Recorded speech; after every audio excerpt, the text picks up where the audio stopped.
shy. Don't be shy. Be Yeah, happy. so Come yes. So we're live now on YouTube. Okay, So yeah, so if you'd like to start sharing your screen, it would be great. sure. Let me see. Here it is. So I don't know if everybody can see this. Let me just put it right here. Yeah, can you see it? Yeah, of course, the screen is clear. Yeah, you can see it. Okay. Now wait a second, because I think that I will have to get rid of this because wait, there is something that I really hate. I really need to see the chat box here.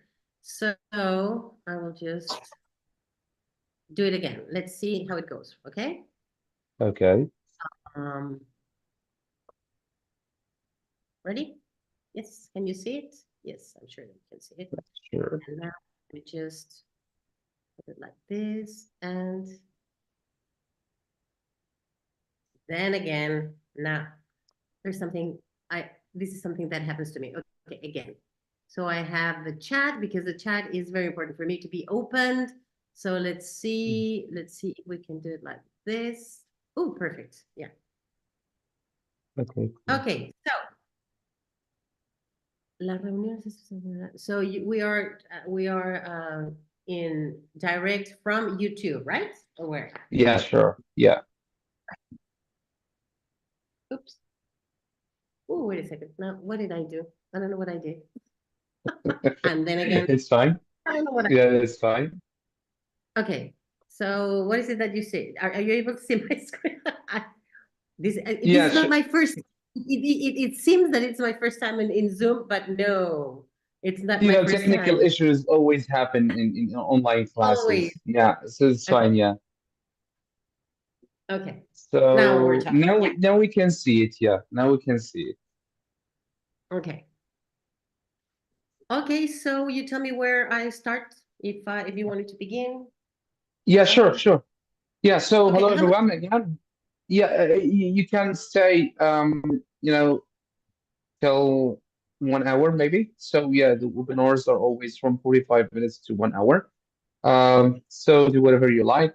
So hello everyone again, and welcome to our annual series of webinars. Today we're having a wonderful guest. We have Myriam Monterrubio, and she's joining us today from Spain. She's a teacher trainer, and it's a pleasure to be having her with us today. Um, so today she's talking about a journey into language teaching. So everyone, please welcome Miriam in the chat box and type where you are joining us today. So And I'll start please with do myself. participate. Yeah, I'm Yes. joining us. I'm joining you today from Egypt, from a city called Sadat City. What about the rest? Egypt. Okay. So I think I can see some familiar names here. I can see two people who work with me, yeah, in the same school.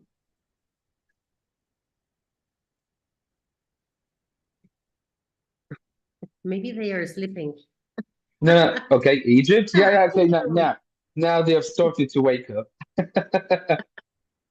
wake up, little Susie.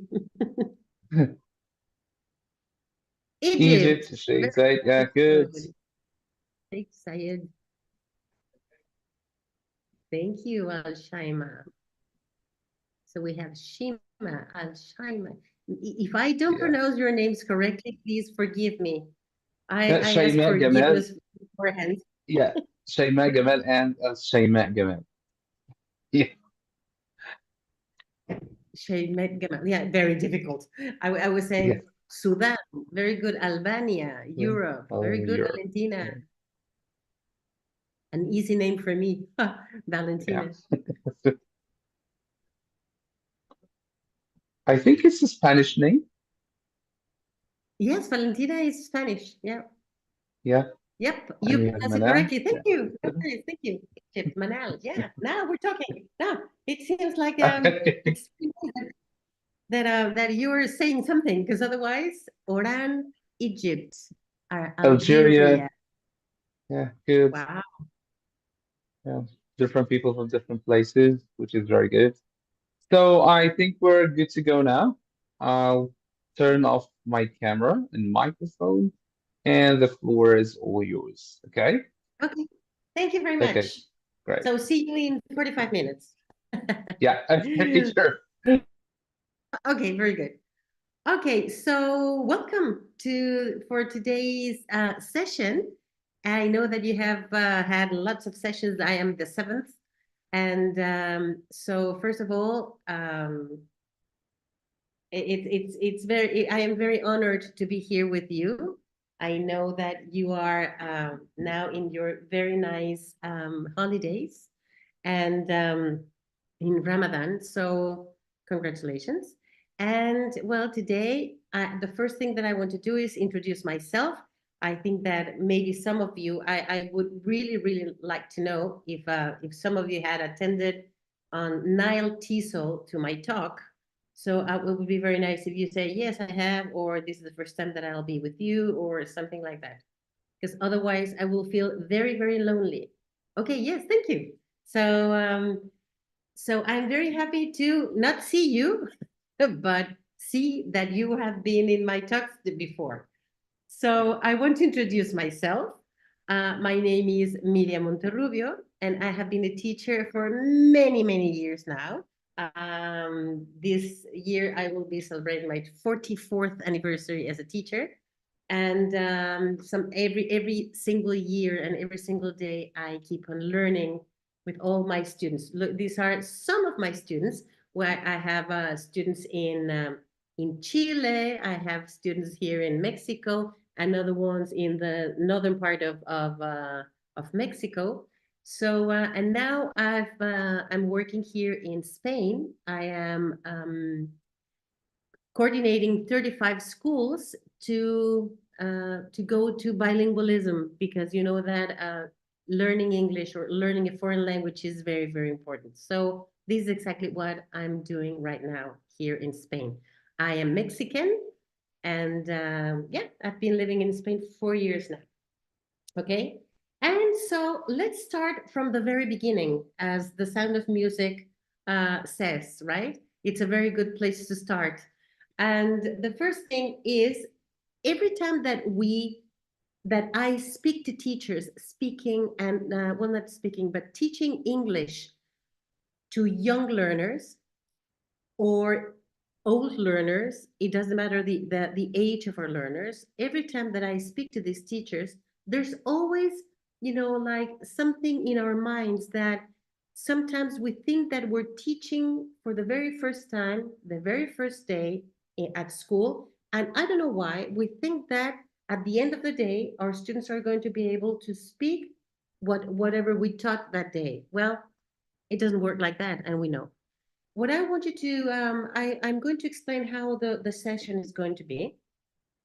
Everything that, all the examples that I'm going to set will be for the very young learners, because you know that there are lots of things for primary teachers, for teenager teachers, for adult teachers, because there are lots of things that explain how to teach those kids. But the very little ones, the 3 year olds, the 4 year olds, and 5 year olds, sometimes they're a little bit forgotten, because we think that the only thing that they have to do is learn isolated vocabulary words. So all the examples that I'm going to set are going to be for the very young ones. But what I want you to do is to to think about your students and see how is it that they are going to, that you can put everything that we talk about today. You can do it with your kids. Okay. Now, there is nothing new. Nothing is going to be new. The only thing is like a reminder of everything that we have to do if we want to become M&M teachers. For those of you who were in Nile TESOL, you have to remember what an M&M teacher is. So if you do remember, please do write in the chat, what is an M&M teacher? And if you don't remember, I will have to say goodbye. and never see you again. No, that's a joke. So so tell me if you remember what an M&M teacher is. If you don't remember, don't worry. I will say it afterwards. So let's see. Is Sam, Valentina, all of you? Come on, tell me. Rowena, Cora, Chaira, no? Yes? Okay, so still thinking. Very good, Mohammed. Don't worry, thinking is very good. Well, M&M teacher. An M&M teacher is a meaningful and memorable teacher because the way that he or she teaches is in a very meaningful and memorable way. So that means that the kids are going to learn something which will be meaningful and challengeful for them and will be memorable in the long run, right? Okay, so the first thing that we have to remember is when we teach a new language, it doesn't matter what language we teach, or if we actually think that our students can acquire that language, there are skills that we have to work on and we have to enhance. And some of the experts call these skills like passive skills, and some other experts call them input skills. When we talk about the input skills, we will have to remember that they are the skills that come into us. We don't do anything about it, but of course, by working on them, there will come out with our output skills. So for every input skill, there will be an output skill. So what would be in your mind? What would be the first input skill, talking about teaching a language, that we can think of? I'm sure that all of you are thinking listening, okay? So that would be the first input skill. The thing is that when we are born, before we are born, we're listening in our mother's womb, everything that happens around, okay? So the hearing is one of the most important senses, right?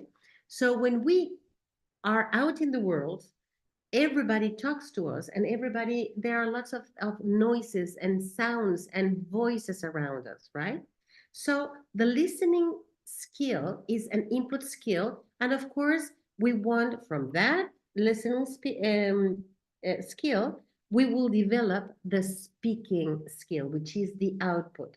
How do we do it? Of course, between um, the listening and the speaking, there is a silent period. And this is something that happens with every single person who's learning a new language, okay?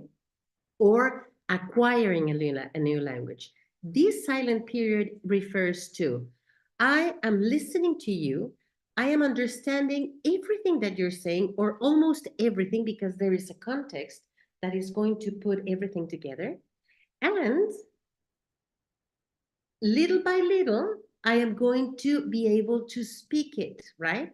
But this silent period tells us that as I am understanding, I think my brain thinks that I am going to be able to speak, and it doesn't happen. Something happens in your tongue, and that's exactly what happens when, for example, when I learned English, it was like I was listening to my teacher. I understood everything that the teacher was saying, but guess what? Every time that I wanted to raise my hand, in my brain, it sounded really nice, the things that I had to say. But when I opened my mouth, it was like I was not able to say a correct sentence or a very, like accurate and fluent sentence, right? And this is exactly what happens even in our native language. So from listening to speaking, we have to be able to speak, we have to imitate first, of course, first recognizing all the sounds around, then imitate, then repeat, and finally produce, okay? And through repetition, speaking will come, right? Another input skill would be reading, okay? And from that reading, when we start reading stories to reading stories to our, for example, our babies, our own family, we start reading stories at night, or when we tell stories to our students, they're actually listening to something that they're one day they're going to be, like looking at. And of course, from that reading, which is input skill, will come, of course, everybody was shouting, I know, writing, okay? And when we want to really and to really reinforce the output skill of writing, we know that the first thing that our students do is they have to draw. Then after drawing, they will trace, and after tracing, they will copy, and after copying, they're going to write.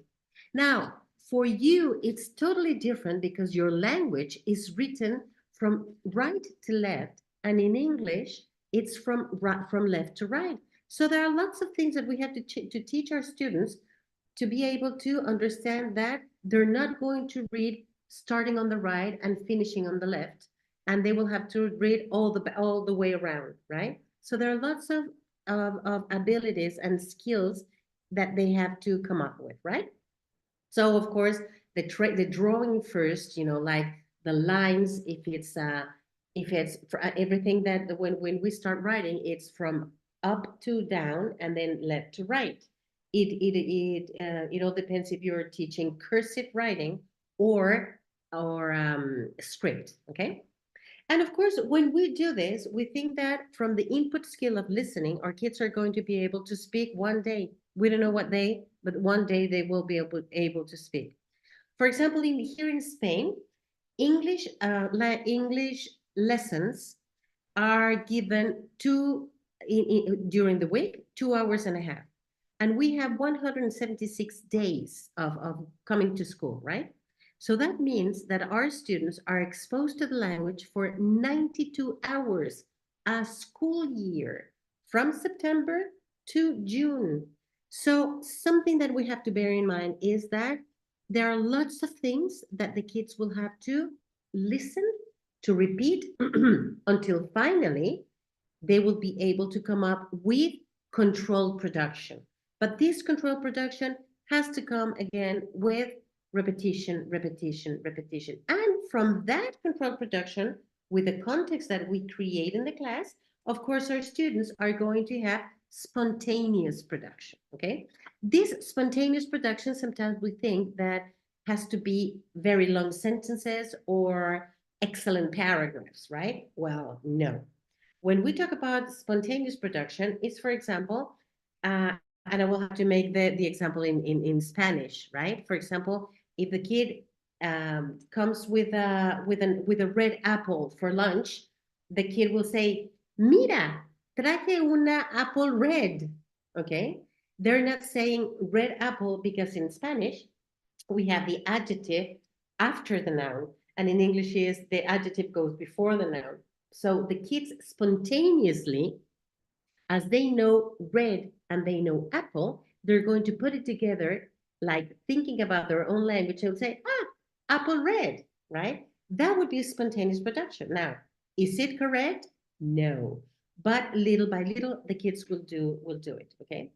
And it's exactly what happens when we ask our students to tell us, for example, what did you do this last weekend? And the kids are not able to say anything, but they're actually, like looking at us and saying isolated words or verbs to depict what they did, right? So we have to remember these two terms that Stephen Krashen is always talking about. It's language acquisition versus language learning. What happens when you acquire your language? Okay, so the language one, which is the native language, in my case is Spanish, and my second language was actually first it was French, and the third one was English. But as I haven't practiced my French, I forgot totally my French. Now English is my second language, right? So what happens in your language when you are acquiring your language? What is the motivation that you have? Well, in a real life, it's survival and it's instrumental. That means that you are not going to say the things correctly, and everybody is going to understand. Well, your family is going to understand perfectly, right? And in Language learning, which happens in school, your motivation would be that the environment will be for learning a new language. Okay. Now, what would be another thing? What happens with listening skills?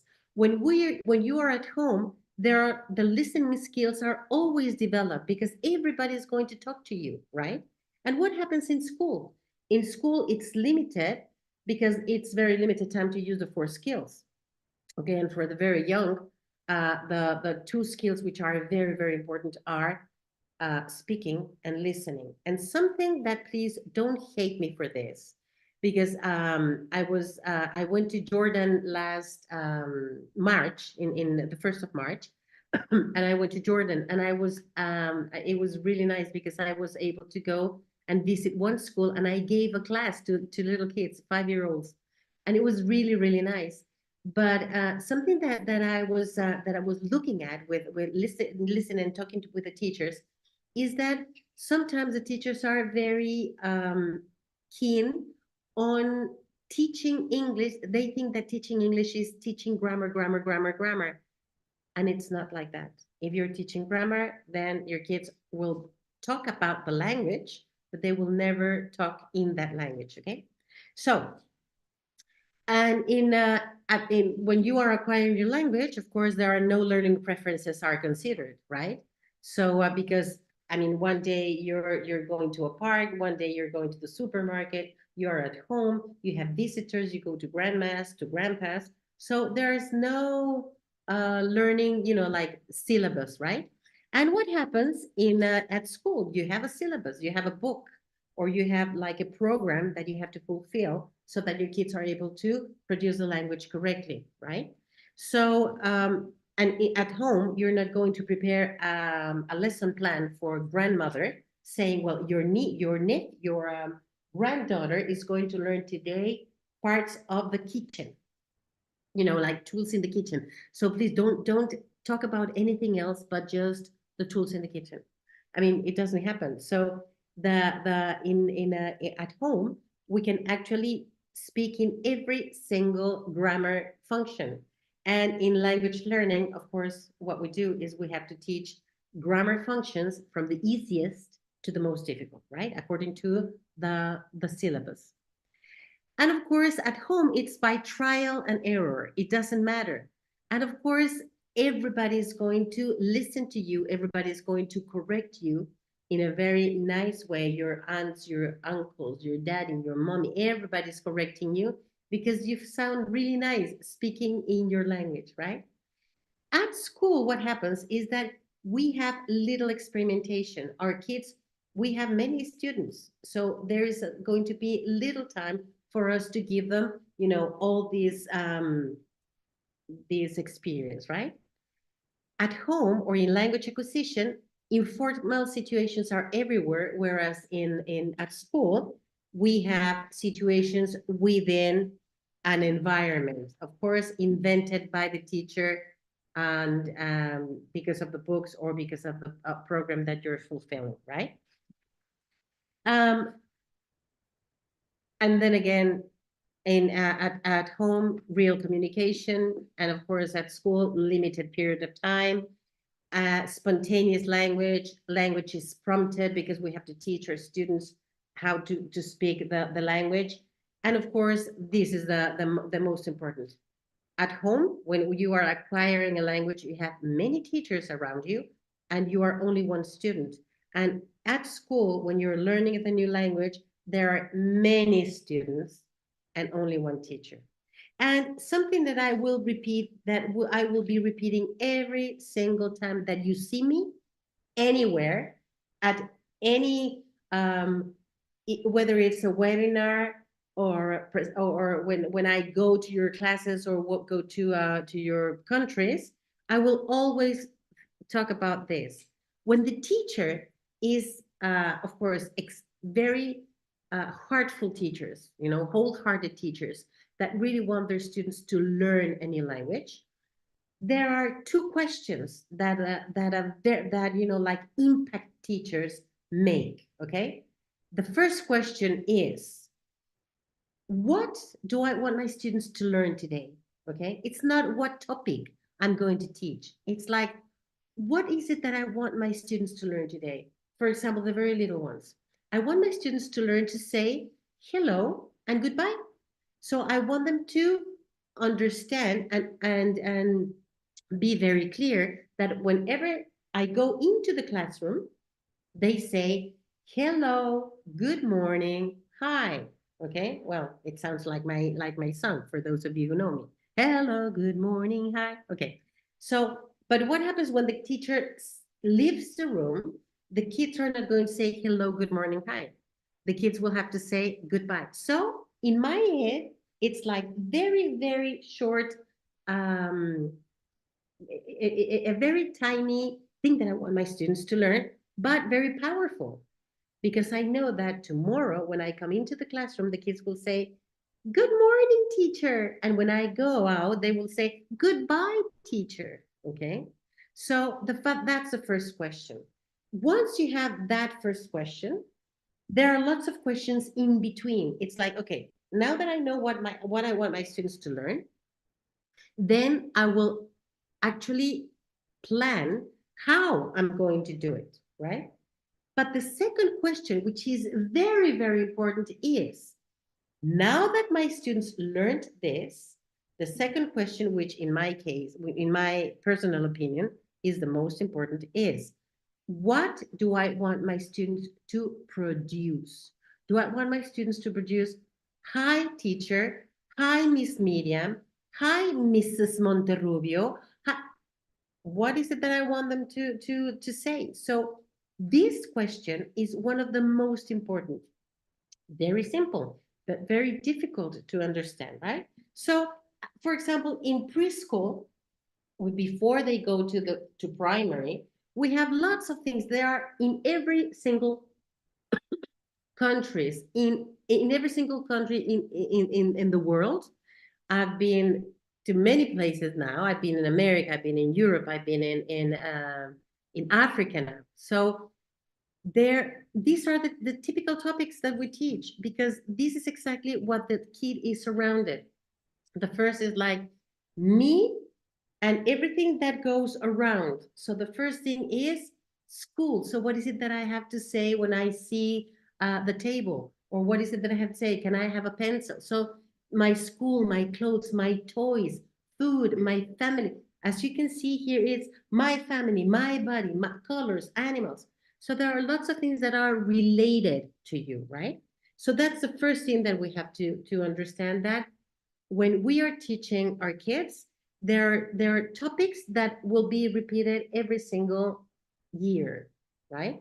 Now, it all depends on what book you're using because some teachers do not use books. They don't use books. They think that it's better not to use books, and then they do their own programs. What happens here is that they must have a sequence of how is it that I'm going to start, what I want my students to learn, how is it that I'm going to do it, and at the end, what is it that my students are going to produce, they're going to say. So in a nutshell, this is, I mean, this could be a course of 60 hours, but we're going to, like wrap it up, right? So in this case is, the first thing is, I have to, I mean, a presentation, right? So this is a new topic. So the new topic will be always within a context, because otherwise, if I just say, I'm going to I'm going to teach, what do I want my students to learn? Members in my family. Okay, so this is what I want my students to learn. But what's the second question? I'm sure that you're saying it into your brains. You're saying, what will my students produce? So in this case, as you can see here, we have presentation. That's the very first time that my kids are going to see this topic. And but our students are not, like tabula rasa. That means that they are like blank papers, right? So they have previous knowledge. So this PK stands for previous knowledge. And I am going to use what Stephen Krashen is always talking about. Every time that you teach you teach a new language, you have to use this formula, which is I plus 1. What does that mean? Comprehensible input plus 1. So my input in this topic, which is members in my family, will be, I'm sure that you're saying, daddy, mommy, sister, brother, whatever family you want to introduce. This is what you want your students to learn, right? But I will go a little bit further, which is the I plus 1. So this is the input that I get, and I am going to go very good. Stephen Krashen's hypothesis, right? That's the fourth hypothesis, comprehensible input. Okay, so it's like I am going to give my students something new, but I'm going to give them a little bit more. Okay, with this comprehensible input. Very good, Mohammed. So this with the previous knowledge that I'm going to create the new input plus 1. So I usually do it like this. I always work with formulas. I love formulas, but I hate mathematics. So that's why I'm an English teacher. And then I said, how can I seem very, very intelligent? Well, why not using really grammar function for formulas? That's really cool, right? So in this case, this is exactly what I want my students to produce. He or she is family member. Okay, so that means he is mommy. He's sorry. He is daddy. He is or he is my daddy. He is my brother. It all depends. So here, as you can see in this formula, I have two ways to get my students produce the language, right? So here is like the translation of that. That would be the equation solved, right? So he is daddy, he is my dad. Now, within the presentation, my students are going to learn to listen to passive language. That means that they're going to listen, but they're not going to be able to say it, right? So that's why I'm calling it passive language. So they're going to hear from the teacher. Look, is he daddy? Is she mommy? Right? So these are the things that the kids are listening, but the active language that my kids are going to say will be he is daddy, he is my daddy, she is mommy, she is my mommy, he is brother, he is my brother. Okay, and they're by passively listening to is he daddy or is she your mommy, they are going to actively say yes he is, no he isn't, yes she is, no she isn't. So imagine this is, I mean, it doesn't matter how old you are. If you are in a very beginner's level, you have to teach exactly the same vocabulary words. They have to know the members of the family. They must know the colors. They must know numbers. It doesn't matter the age of your students. What matters here is what is it that you're going to teach, right? So in this case, as you can see this in a post-it, we have what the kids are going to say, what the kids are going to listen and understand. And then through context, okay, I'm going to go with my I plus 1. So from this new content that they have, now with the previous content that I already gave, for example, rooms in my house, then I will have lots of practice of this, right? So we have previous knowledge from P, which is the practice, plus 1. This P becomes the I of Stephen Krashen, okay? So in this case is my previous knowledge from my presentation plus 1, which is I already taught the rooms in the house, so I am going to mix it. So what is it that I want my students to say?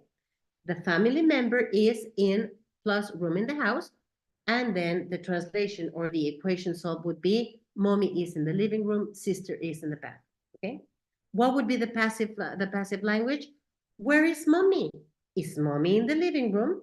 And then the active language for that practice will be mommy is in the living room. My mom is in the living room. Yes, she is. No, he isn't. So you see that we are just going, we're adding up the language, right? So by adding up the language, then we will be able to have lots of different things. So practice is very, very important. In everything, if you don't practice and you don't make it, if you don't repeat and repeat and repeat something, then you forget, right? So practice is very, very important. So the first part is I present a new topic, then I practice it, and of course I will do it with the previous knowledge that I already taught. And finally, what is it that I'm going to do? The with the same content, which is the family is in the house, something that is really, really nice and we're always longing to do, which is production. When we have production, as you can see here, you have the previous knowledge of my practice, right? So that would be previous knowledge plus what I taught in presentation, what I taught in the practice, and everything all the time plus one. Thank you, Mohammed, because it is very important for all of you to read these, the comprehensible input and the 5 hypotheses of Stephen Krashen. Okay. So as at this in this moment, look at the production. Now my passive language becomes active language. So in this case, my kids will be able to say, where is mommy? Mommy's in the living room. Is mommy in the kitchen? No, she isn't. Where is she? She is in the living room, right? So as you can see here, look at how it evolves, okay? We have to bear this in mind. If you don't have this in mind, what happens is that uh, teachers in other parts of the world, what they do is they just give isolated vocabulary words, and then they say, no, my kids, they already know in kinder, they know the colors, the numbers, they know from 1 to 100, they know the colors, they know the farm animals, they know. Yeah, but when is, I mean, are they able to use it, to produce it? So this is like the frame that we have to come up with when we want to answer the second question, which is, what do I want my students to produce? Because the first one is, what do I want my students to learn? It's very easy. The topics are going to be given in your books, and in your books is really, really powerful when you say, what do I want my students to learn? It's not the ing, it's not the present continuous, it's like what they do with the present continuous, what they do with did and do and does and all the auxiliaries, right? And then what is it that I want them to produce? And immediately you can actually pinpoint at all this. So you have PPP, presentation, practice, and production. And for that matter, I came up with this. I know that I'm a little bit crazy. So this is my recycling symbol. My recycling symbol, as you can see, is like, it starts with red, which is the presentation. And whenever we talk about recycling, I don't know, of course, it's, the typical symbol, which is that like little circle with the lines. And but I mean, it's like a circle with lines, and then you recycle, and then you do it again and again and again. But in language, in this journey of teaching the language, it cannot be like that. It has to be a spiral. Because you have, look at these green points that you see here. Okay, you can see red lines, which is the presentation, the blue, which is the practice, and the production. But these little green points within the lines are the production stages that your students are going to. It's not that at the end of the year they will produce so and so. Okay, it's that every single day the kids will produce something. So for presentation, what type of techniques do we have? We have teaching vocabulary, short sentences, and grammar functions, not grammar structures. What would be the difference between grammar function and a grammar structure?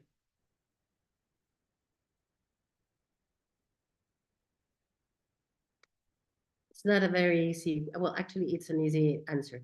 The grammar structure is, like the verb, like If I'm teaching the gerund or the present continuous, you need a noun, the verb to be, an action verb plus ing. Exactly. Very good. Structure equals form. Exactly. It will plus infinitive. Excellent. I will plus infinitive. And what is the grammar function? The grammar function is very good. Usage. Excellent, Zaina. Excellent. The grammar function is the use of English that your students are tomorrow I will visit my grandma. Exactly. So first is I will plus infinitive, and then tomorrow I will visit my grandma. So it's you're not teaching whenever thank you very much, Asma. Communication. So that means that what we're doing is we're actually teaching our students to produce the language to communicate. Excellent. I'm so happy that you're not asleep. Okay. Now, so in the presentation, you have these very simple presentations that you do, like vocabulary. I'm going to make a little exercise on that. Okay. Practice. What techniques can we use? Four-face drills, dialogues, and oral guided compositions. What are those? Worry not, because I'm going to give you what are these things, because two of them I invented. So it's something that that it sounds nice, but it's four-face drills versus dialogues. For example, a four-face drill, you need four students. Okay, student A, the four, yeah, like for example, participant one. Okay, so I say is inverted question. Is it showing, for example, is it a pencil? Answer, student B. No, it isn't. Question, teacher. What is it? Student C. It is a cup. Okay, that would be a four-face drill. Four people involved in question answer, and it usually starts in invert question with a negative answer so that it gives you the WH question. The dialogue, you're going to use two people saying things like, hello, hello, what is it? It's a cup. Is it red? No, it isn't. Oh, yes, it is. Something like that, right? And the oral composition, we'll talk about it in a minute, okay? And in production, we have now we taught role. We taught in practice stage. We taught how to make dialogues in production. Now we can actually use role playing. Okay, and here we have mind mapping and oral guided compositions in a more like open way. Meaningful language, exactly, Annas. This is exactly what we want. Meaningful language. Remember, meaningful, memorable. If it's meaningful, it will come up into your brain and because you're going to use it. And once you use it, it's really, really fun. Okay, so far so good. Okay, it's too many things and it's very late at night. So let's just and we were as we were looking at this, let's just look at the colors. Presentation, I usually put it in red. Those are my three favorite colors, and then we have the little like yellow orangey color. But we have presentations in red, practice in blue, and production in green, so that we visualize the what happens. Okay, so here the frame is red, so this is the presentation. Okay, for the very first time, I'm going to teach my kids, I'm going to show the flashcards, and I'm going to teach the members in my family. Okay, now something which is important, and as Enas is saying, if you're teaching meaningful language, then why not, for example, you're teaching the family members, why not taking a picture of your family and show your family to your kids? Look, this is my family, and this is my father, this is my mother, this is my, I have eight brothers, so imagine it's like, this is my sister, this is my sister, this is my sister, this is my sister, this is my sister, this is my brother. So it would be very nice for them because they will repeat lots of times sister, sister, brother, right? So in this case, we have we give them, like, imagine this as a blackboard. Okay, I know what a blackboard. a whiteboard, a board, and all of you have, if you have these screens that don't tell anybody, but I hate screens. I really love my I mean, my board and the piece of chalk or a marker for me is the world, right? But if you have screens and then you're able to do these exercises with less with lots of like lots of pictures that you can come up with internet, you have the members of the family. So you have family. This is, and then what is it that I want them to produce? Remember, I wanted to produce. He is daddy. She is mommy. Okay. So why did I put colors under the members of the family? Well, very simple, because if I put it on the board, I would just say, okay, ready? At first, I present the vocabulary. So it's okay, look, who is she?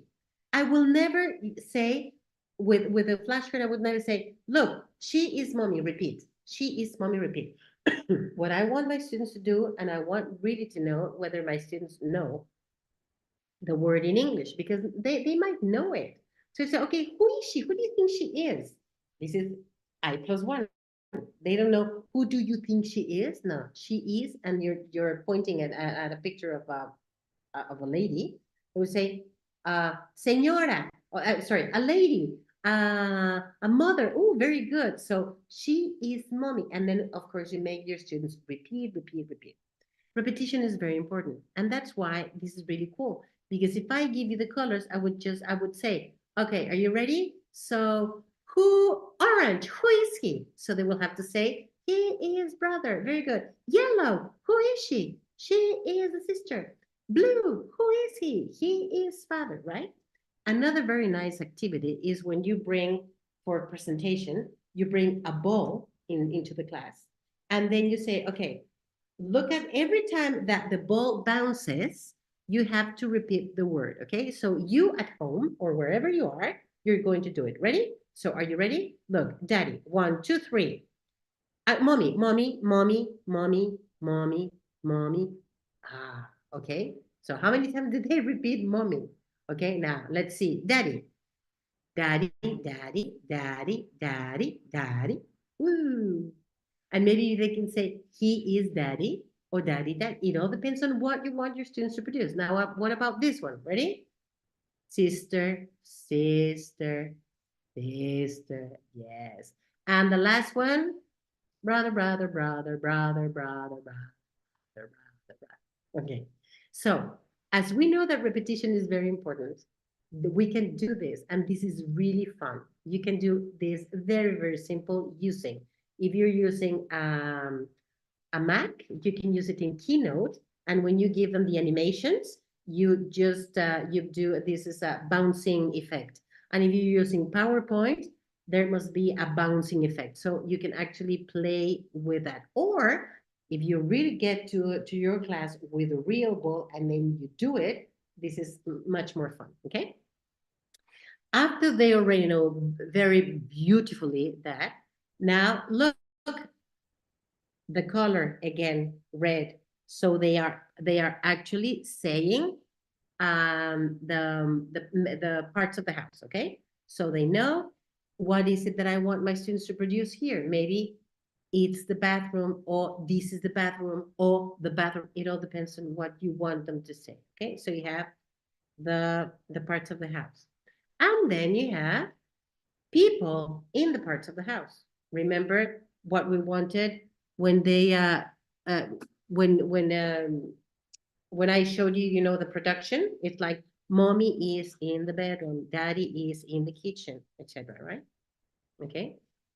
And then practice. Now we have to practice. So imagine this is the dialogue that we are talking about. Okay. So this is the sister and the brother, and maybe you can give them the name. In this case, she is Mia and he is Jerry. Okay. So Mia says, where is mommy? And Jerry says, mommy is in the garden. For those of you who already know me, you know that I invented these symbols, which are called talkies. And with the talkies, what we're giving our students is, like a very simple and memorable way to remember different parts of the language. Okay, so in this case, look at the question, where? Where is mommy? Mommy is in the garden. Now, there is another way to present the language, the dialogue, which would be like this, just like this. Where is mommy?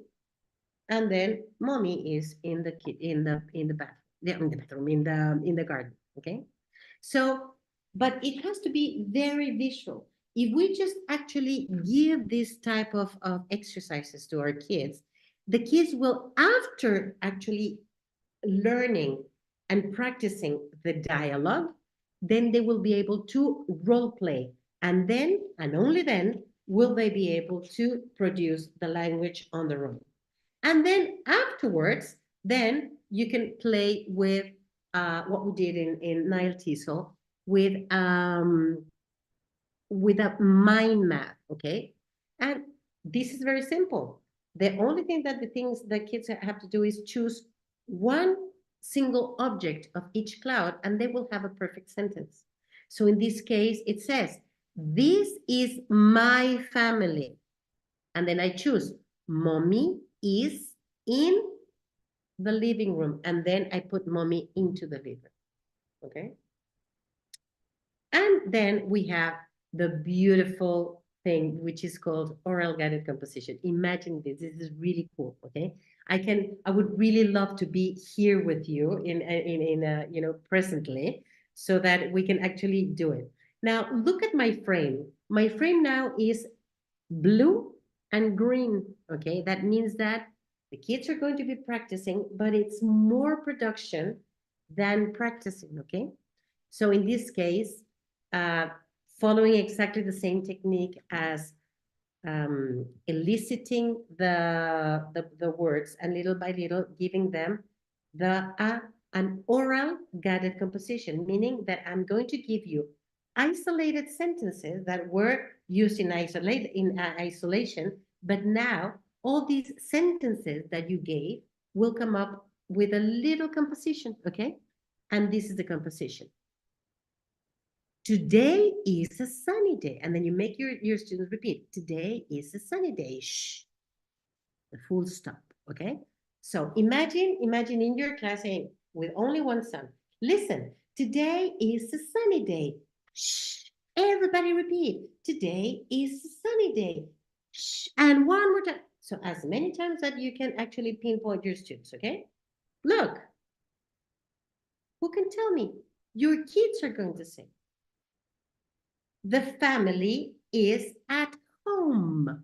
It's not a house, it's a home because there's a heart there, right? So the family is at home. Everybody repeat, the family is at home. Shh. And then from the beginning, today is a sunny day. Shh. The family is at home. Shh. Now look, where is daddy? Daddy is in the kitchen. The brother is in the garden. Mommy is in the bedroom, and sister is in the bathroom. Shh. The family is happy. Shh. See? The sentences that you taught before, now put them together and you have a composition. And in here, we are using talkies because I love my talkies. And it's very easy for the kids to remember. So this is the memorable part. And of course, it's very meaningful for them, right? And at the end, you can actually have something like this. By just looking at the pictures, the kids, and look, this is green, green, green, meaning that this is 100% production from your students, because you already taught them and you made lots of things in red, lots of things in blue, and then blue and green, blue and green, blue and green, and finally the green part of your story, which is now my students are doing this. Look, today is a sunny day. The family is at home. Daddy is in the kitchen. The brother is in the garden. Mommy is in the bedroom, and the sister is in the kitchen. The family is happy. I forgot the happy. Okay, the family is happy. And when I did this with students, exactly this is orally, not written. Perfect. So this is called oral guided composition because it has to, like to give them this output skill for the oral part. And then when they do it perfectly, think about the kids who are in maybe in third grade, then the kids will be able to put it into words. Okay, today is a sunny day. The family is at home. Spoken language, exactly. So this, when you do this orally, the kids are going to remember. So maybe you can change the characters, and then you can actually, like change them, and then the kids will be able to now say, "Mommy is in the garden, and Daddy is in the bedroom, and the brother is in the kitchen." So the kids will actually say different sentences. Okay.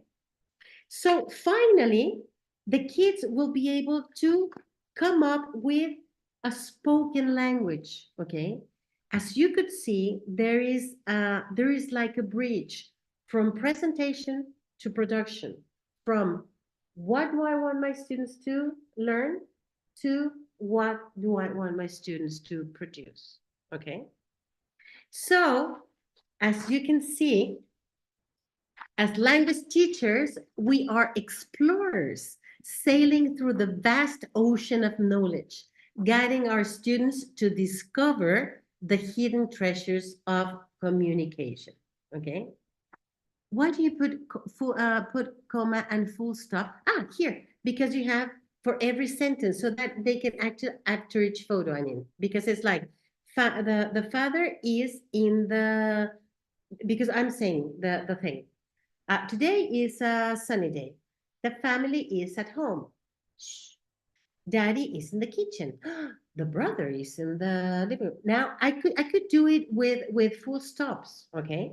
But I want my students to know about the commas, and then little by little I can play with the commas and the full stops, okay? That's why I'm putting the comma, because this is like I want my students to just visualize punctuation marks when they start, when one day when they start reading, they will pinpoint the commas, which is, like a pause, and a full stop, which is silence. Okay. So, as I was telling you, as language teachers, we are the explorers. Okay. So we want our students to understand everything that, and we want them to discover the treasures of a new language of communicating. Okay. So this is all for today. And I really hope that you liked it and that you're going to use it. Something that I forgot to put here is that if you want all this material, there are two options. The first option is I can send this to Mohammed, and then I can give all the like the PDF of the talk today, and the material, so that you can download it and print it and use it with your kids. And for those of you who would like to write to me, it's my email is very easy. Well, it's not very easy for you because it's it's a long name, but it's like Myriam Monterrubio all together at gmail.com. But I could do that with you, Mohammed, right? So I can send you all the material so that you can share the material with your teachers, right? Yeah, sure, sure. Yeah, I'll be sharing this the materials and recordings on the YouTube channel together in a post on Facebook, on my Facebook page and on Edicast's page at the same Thank you. time. Yeah, so that was really valuable, Miriam. Thanks a lot for, your efforts, for your valuable contributions to this event. I think everyone here is, they were really happy that they find the presentation very beneficial. They got lots of, Thank yeah, informative, tips about, I think you were more into dealing with young learners, not in general, not teaching in general, not with teaching adults and teaching teenagers. You were focusing on the process of teaching early years how to Exactly. yeah, how to develop their language, right? Not only in listening, speaking, but all the skills together. Yeah, that's right. Exactly. Very good. Okay. Yeah. So everyone, if you have any questions to Miriam, could you please drop them in the chat box? Any recommendation for teaching material for young learners? Oh yeah, I think it was great informative session. Yes, there are lots of very nice books. I mean, there is a book, Macmillan book, and it's Doodletown, which is a very nice book. And I've written some things for very young learners, so I can actually share that with you, so that you can have like the rough part of how is it that you can do with your kids. Yes, And lots I of can resources. remember, I think I can remember a book by Vanessa Riley about teaching very young learners that was published through Oxford University Press, as we guess. Oh yeah. Well, actually, Yeah. I'm in Amazon, but it's not yet there, and it's Uh, called TBL, which is Talkies based learning, which is I am the author, and it teaches you how to teach through the Talkies from very early stages, as I told you, starting the session, to very big and huge and old learners, because this is not just for little kids. I mean, the Talkies. I mean, the session that I showed you today is something that it was very easy for us to understand for the very little ones, right? So so I can actually whenever when it's in Amazon, then I will tell Mohammed that you can actually take it. Okay. okay. All Yeah. the support Good. Good. and you will So I yeah. think everyone is happy here. Another question. Is there any books to help me as a mother to teach my little kid at home?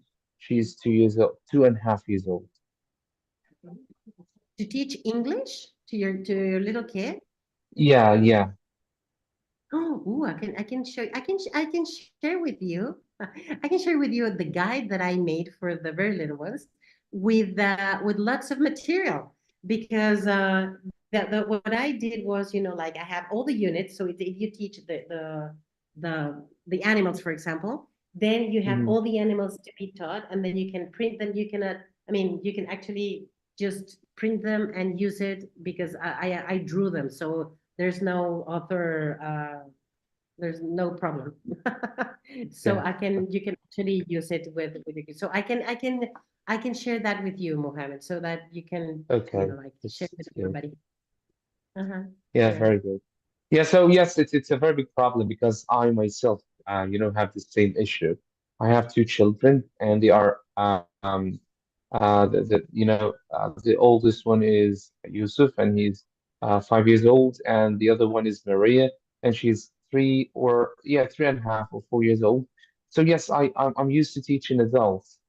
Okay. So sometimes I find it really difficult to deal with them because things are, extremely different. Yeah. Yeah. Things don't work with Very them. different. But yeah, yeah, exactly. That's not the way they acquire, another language. So I Yeah. try just to search on the internet to follow the tips of the young learner experts. So yes, so that was good. I really enjoyed listening to you today. Actually, I had lots of good Thank you. ideas. Perhaps I can use these ideas with them. And talking about the comprehensible input I plus one hypothesis by Dr. Stephen Krashen, I recommend that everyone goes to my podcast. I interviewed him once, maybe last year, and we talked about the same thing. We talked about the comprehensible input hypothesis and how people acquire a new language. Yeah. Um, yeah, that's right. And he told me something really interesting at this interview because I always thought that speaking as a productive skill is a good way to assess the language development for our learners. But he told me, no, this is not the right way. We can use reading. It's it's more effective in doing this. So yeah, he Oh has his yeah. own beliefs and stuff. Yeah, and I really enjoyed it actually, and I learned a lot from him, and also I learned a lot Yeah. from you today. I mean, Yeah. I remember once we were together giving a it was a ventisol. It was in Venezuela, in South Oh, America, and I was invited to give a plenary, and Stephen Krashen was sitting down in front of me, and I was, like sweating because it was like everything that I was going to say, I knew that he was going to say no, no, no, no, no, because young learners, because everything that he talks about is teenagers and everything. So later on, we went together, and we had our lunch together with all the plenaries and everything. And he said, I'm very curious of everything that you said. And I don't agree with you in this and this and this, but it was interesting. But of course, he was like, yeah, that was like very good, but yeah, but it was really nice. And yeah, but he has a yeah, wonderful sense of humor. he's very nice. He is really, really Yeah, nice. He gave a talk yeah, in that's right. for Chile last, it was in September or something like that. It was really cool. Yeah, so he's really nice. And reading him is really, really nice. Yeah, Yeah, sure. Okay, yeah. that was really good, Miriam. And so I think we're done today. I don't think Mm-hmm. that we have any more questions. So No, everyone, no Miriam more will be questions. sharing, yeah, Miriam will be sharing the presentation, the slides, I mean, and one extra resource, right, for mothers to Yeah, train yeah, their babies on how to develop the language. And I'll yes. be sharing them in a post on Facebook. I will send you some songs that you can actually sing to your kids because this is really nice for the little ones. They love Okay, everything. That's why I love teaching little kids because they say they love everything. So, and when you go, when you say goodbye in the morning, say, no, don't go, don't go. They're so cool. And it doesn't happen in teenagers. It's like, yeah, please go and don't teach anymore. You know? Yeah, that's really, yeah. yeah, that's cool. Okay, so everyone, thank you for joining us today, and thanks, Miriam, again for accepting my invitation and being part of this. So, everyone, I'd like to invite you to attend our next webinar